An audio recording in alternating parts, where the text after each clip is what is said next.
Cinematheques are meant to be small to medium-sized na structures. So, I cannot really say kung pila siya kamilyon. It shouldn't be lower than 5M to 10M. Probably about 3-4 million. It's something that you hear all over, no? Nga, how come Cebu doesn't have a cinematheque? With the community there, and with, of course, the size of the city, and what the city has to offer. It's a question that's always in everybody's minds. Pero wala dito yung cinematheque. Noon sabi ni, we are not lacking in terms of skills, in terms of talent, in terms of brain, in terms of aesthetics. That's why we also need a cinematheque here in Cebu, because we have a lot of filmmakers, and oftentimes the problem really lies in the lack of a public space for dedicated to filmmakers, because the cinematheque is a public cultural space, so it is not something that any entity can just open. We wanted to be the supervising entity so that we make sure that we do not only cater to one particular group, but to all filmmakers. Since cinematheques are small in nature, so meaning there are only like 50 to 100 something ang capacity usually FDCP adjusts the budget for the cinematheque depending on the city and how useful it will be to the city. So anyway, it shouldn't be lower than 10 million. 5M to 10M, but not. That is if you do not have the edifice or the building yet. So I cannot really say kung pila siya kamilyon, but for sure it's going to be in that range. I'm not a film guy, that I could not find that amount in my mind. Probably about 3-4 million. The establishment of the cinematheque is always initiated by the local government unit and FDCP, Film Development Council of the Philippines. They work hand in hand.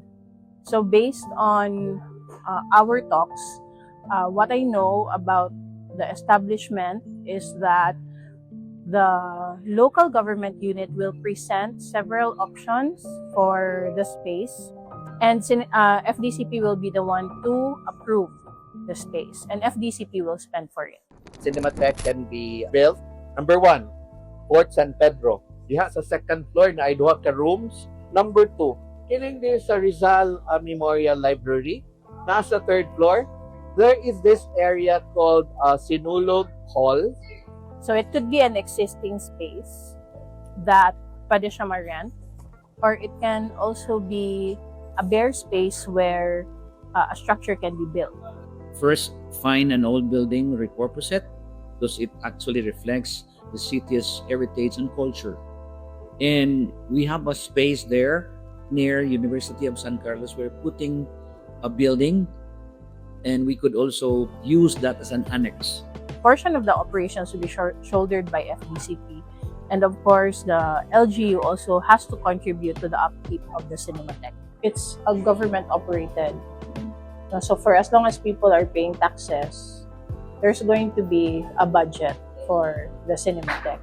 Basically, the cinematheque is not owned by a private entity. It's owned by FDCP and the local government and the people. So that means it's owned by the people.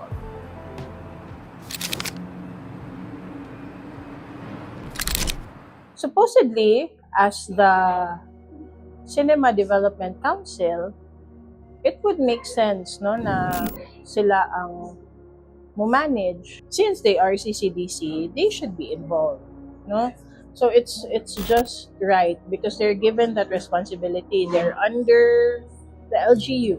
You have to be in good graces with the city government, and sad to say, most of them are, sige, we will support you. Sige, we will do that. Pero when it's time for you to ask them, yan na lang na.